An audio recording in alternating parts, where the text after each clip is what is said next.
सीधा रुख करेंगे शाजापुर का, जहां पर मुख्यमंत्री डॉक्टर मोहन यादव संबोधित कर रहे हैं। हमारे यहाँ नर्मदा की पाइपलाइन भी आ रही, जोरदार तालियां नर्मदे महारानी की।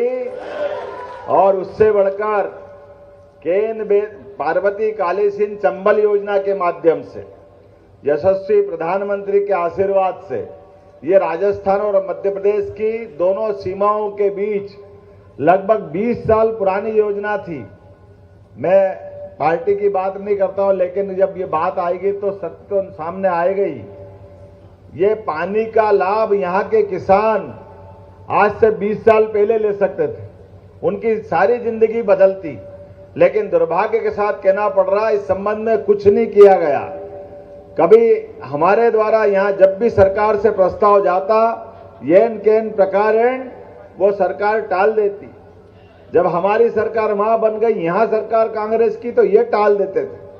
लेकिन आज जब हमने आगे बढ़ करके इस चुनाव के बाद आगे बढ़े, तो दोनों तरफ से लगभग 13 जिले हमारे, श्योपुर, मुरैना, ग्वालियर, गुना, शिवपुरी, राजगढ़, शाजापुर, आगर, उज्जैन, यहां तक कि पीने के पानी और बाकी चीजों की सप्लाई के लिए इंडस्ट्रियल बेल्ट में लगभग 13 जिलों के अंदर ये पूरा लाभ मिलेगा। अभी आप कह रहे हैं कि प्याज की मंडी है, मेरा तो ऐसा मानना है कि आप तो जितनी भी प्रकार की सिंचाई की सुविधा वाली खेतों में फसल हो सकती है, सबका प्लान बनाओ, सब दूर 24 घंटे पानी और 24 घंटे बिजली शाजापुर में मिला करेगी। ये प्रबंधन हमारी सरकार के द्वारा किया जा रहा है। किसानों की जिंदगी अच्छी करने के लिए ही तो सरकार बनती है। सरकार क्यों नहीं बनना चाहिए? और सरकार बनने के बाद खास करके ये अंचल तो अपनी मेहनत के लिए जाने जाते हैं। अपने पुरुषार्थ पराक्रम से आलू प्याज पूरे देश के लोग अगर कहीं खरीदने आते हैं तो शाजापुर जिले के अंदर आते हैं। और शाजापुर में अभी आपने फूड इंडस्ट्री की बात नहीं की है, अभी रह गया है, कोई बात नहीं, मैं वैसे देने की घोषणा करता हूं। शाजापुर के अंदर फूड इंडस्ट्री खुलेगी, जिसके माध्यम से यहाँ के उत्पादन पे खास करके कृषि आधारित अपनी फसलों के लिए प्रॉपर लोगों को उनकी कीमत भी मिलेगी। और हमारे द्वारा देश के माध्यम से विदेश में भी यहाँ की जो प्रोडक्ट बनेंगे उसका निर्यात करेंगे। सरकार बनने के बाद हमने लगातार प्रयास किया है कि हमारे अपने किसानों ने तो मेहनत करके उत्पादन में उत्पादकता बहुत अच्छी बढ़ाई है, लेकिन बाद का काम सरकार का है। और रोजगार के लिए जब तक उद्योग धंधे नहीं बढ़ेंगे तब तक प्रदेश की प्रगति में कहीं अधूरापन रहेगा। एग्रीकल्चर ग्रोथ रेट तो हमारी बहुत अच्छी हो गई, लेकिन इंडस्ट्रियल ग्रोथ रेट भी चाहिए।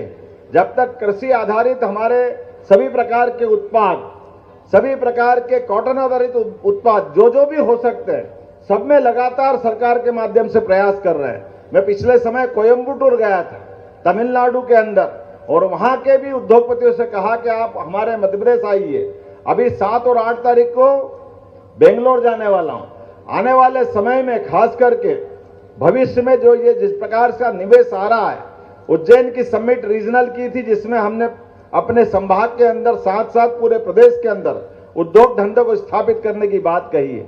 लेकिन आज समय लंबा लग जाएगा, मैं आज तो छोटी बात करके जल्दी भागना चाह रहा हूं। अपने बीच में रक्षाबंधन का त्योहार आ रहा है, और बहनें बेटी आपको प्रणाम करता हूं, दोनों हाथ में राखी बांध करके ये जो आनंद आपने लुटाया है, सारे जीवन इसका आनंद में भूलूंगा भी नहीं। और ये आनंद है भी सही। ये हमारे तीज त्योहार केवल घर की दीवारों के अंदर मनाने के लिए नहीं है, हमारे परिवार में तो हम मनाते ही हैं, लेकिन प्रत्येक त्योहार चौड़े चौगान सबके बीच मनाने की जरूरत होती है। जब हमने कहा हमारी संस्कृति दुनिया की सबसे श्रेष्ठ संस्कृति है, हमारी अच्छाई हम दुनिया में बांटने के लिए निकले, हमारा उदात्त विचार जियो और जीर्णोद्धार की भावना के आधार पर चलता है, तो हमारे तीज त्योहार ये अपने दीवारों को बाहर लाने की जरूरत। इसलिए हमने कहा कि हर एक त्योहार सरकार केवल छुट्टी करके अपने घर में नहीं बैठ सकती, छुट्टी तो होगी जो होगी त्योहार के दिन, लेकिन समाज के साथ ये आनंद महसूस करना चाहिए। इसलिए ये परंपरा हमने प्रारंभ की है। और ये रक्षाबंधन का त्योहार तो ये सावन का महीना आते ही बहनों की आंखों की चमक बता देती है कि हाँ सावन का महीना आया है। और बहनों का तो कहना ही क्या, माँ बाप के बाद परिवार पे अगर सबसे ज्यादा कोई स्नेह लुटाती है तो अपनी बहनों का ही तो प्यार रहता है, जिससे हमारे परिवार परंपरा आगे बढ़ता है, वो आनंद लेता है, उसका एहसास हमको होता है। ये गौतम जी कह रहे हैं कि 250 रुपए भी आने वाले हैं, बिल्कुल आने वाले हैं। आने वाली 10 तारीख के दिन एक साथ 25,000 से ज्यादा स्थानों पर हमारे सभी पंचायत, सभी वार्ड, सभी नगर निगम, नगरीय केंद्र, ग्राम केंद्र एक साथ 25,000 स्थान पर रक्षाबंधन के त्योहार भी मनेंगे। और अभी रोज 1 से लेकर 10 तारीख तक तो राखी बांध ही रहे। उस दिन एक साथ एक सिंगल क्लिक से 1,39,00,000 बहनों के खाते में 250 रुपए की राशि डाली जाएगी। ये 250 रुपए की राशि नहीं है, ये बहनों के प्रति, नारी सशक्तिकरण के प्रति सरकार की दृढ़ इच्छा शक्ति का प्रतीक है। हमारी बहनों को पैसे की कीमत मालूम है। भाई तो और उड़ा देते, कुछ भी कर लेते हैं, लेकिन बहन से अगर 5 पैसे भी खर्चा होते हैं तो 100 बार सोचती है और 1 बार खर्चा करती है। ये उनका अपना चरित्र है और ये उनकी अच्छाई है।